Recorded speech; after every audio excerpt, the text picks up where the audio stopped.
तुम्हें कितनी बार बताया है, मेरे तैयार होने से पहले मेरा नाश्ता हो जाना चाहिए। शादी के 25 सालों बाद भी मुझे क्यों बार बार एक ही बात बतानी पड़ती है।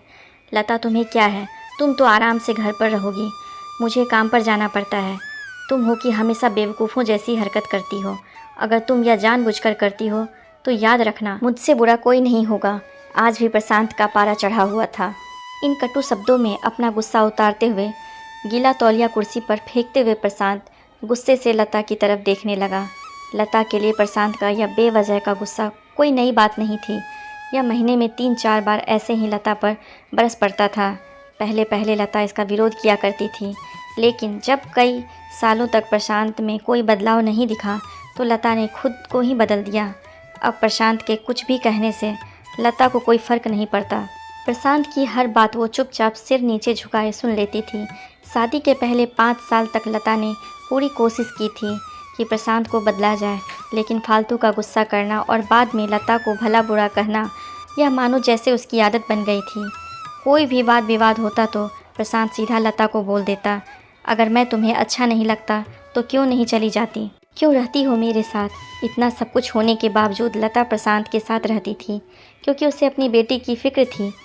और वह जाती भी तो कहाँ, अपने बूढ़े हो चुके माँ बाप को इस उम्र में परेशान करना वह नहीं चाहती थी। समाज और लोग क्या कहेंगे, यह भी तो उसे देखना था। वह इतनी पढ़ी लिखी भी तो नहीं थी कि खुद जाकर कोई नौकरी कर सके और अपना और अपनी बेटी का पालन पोषण कर सके। उसको फिक्र थी तो बस अपनी शादी लायक हो रही बेटी की। लता नहीं चाहती थी कि पति पत्नी के झगड़े की वजह से काव्या डिस्टर्ब हो।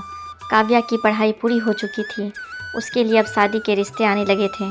कई रिश्तों को काव्या ठुकरा चुकी थी। काव्या अपने पिता से ज़्यादा बात नहीं करती थी, शायद डरती थी या शायद नफरत करती थी। लेकिन आज वो अपनी पूरी हिम्मत इकट्ठा कर बोली, मुझे अभी शादी नहीं करना है पापा, मैं नौकरी करना चाहती हूँ, खुद अपने पैरों पर खड़ी होना चाहती हूँ।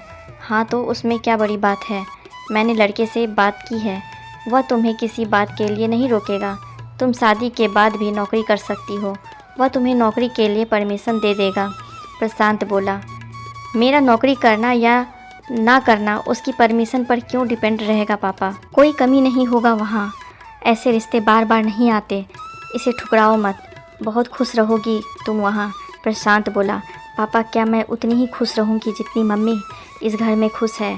काव्या ने तंज कसते हुए कहा, आज तुम्हारी जुबान कुछ ज़्यादा नहीं चल रही है। प्रशांत गुस्से से आंखें बड़ी करते हुए बोला, पापा मुझे शादी ही नहीं करनी है, क्योंकि शादी के बाद अगर वह लड़का आपके जैसा निकला तो मैं क्या करूँगी। मुझे आपके जैसा जीवन साथी नहीं चाहिए, जो बिना बात के मुझ पर हमेशा चिल्लाए। मुझे कुछ भी अपनी पसंद का लेना हो तो 10 बार सोचना पड़े, कहीं वह नाराज़ ना हो जाए।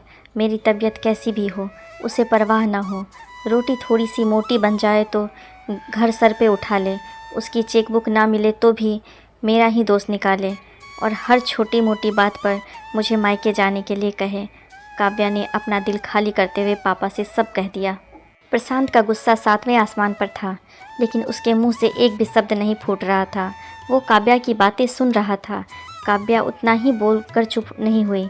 आज पहली बार वह अपने पापा के सामने इतना कुछ बोल रही थी। पापा, आपने माँ के साथ हमेशा गलत व्यवहार किया है।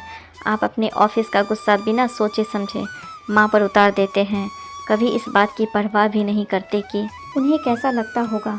आपकी बातें सुन सुन के माँ ने अपना स्वाभिमान खो दिया।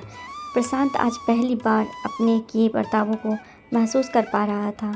वो इतना ही बोल पाया, जो तुम्हारा मन है वो करो, मैं तो इतना बुरा हूँ ना।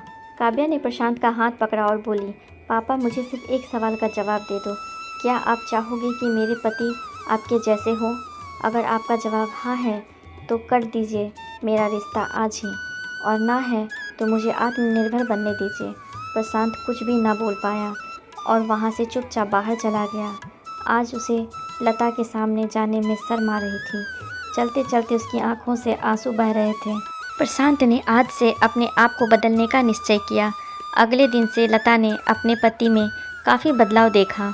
वह सोचने लगी कि जो हिम्मत काव्या ने दिखाई है, वह हिम्मत अगर मैं पहले ही दिखा देती तो शायद आज परिस्थिति कुछ और होती।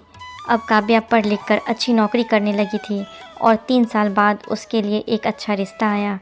और उसकी विदाई पर प्रशांत बोला, बेटा तू हमेशा खुश रहेगी क्योंकि तेरा पति तेरे बाप जैसा नहीं है।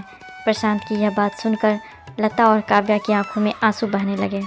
दोस्तों, हमारे समाज में औरतों को भले ही देवी का दर्जा दिया जाता है, लेकिन वह स्वतंत्रता नहीं दी जाती जो उन्हें देनी चाहिए। उन्हें बचपन से ही बताया जाता है कि वह पराया धन है। स्कूल से आने में देर हो जाए तो पिटाई मिलती है, मोबाइल पर बातें करते हुए दिख जाए तो, खिड़की से झांकते हुए दिख जाए तो शक किया जाता है। माँ बाप का घर तुम्हारा नहीं है, पति का घर ही तुम्हारा घर है।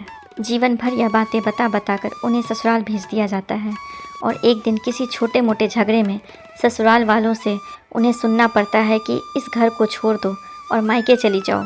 अब आप ही बताओ दोस्तों, ऐसी स्त्रियों का सच्चा घर कौन सा है? आखिरकार वह किस घर को अपना घर कहे? अपनी राय कमेंट बॉक्स में ज़रूर लिखें।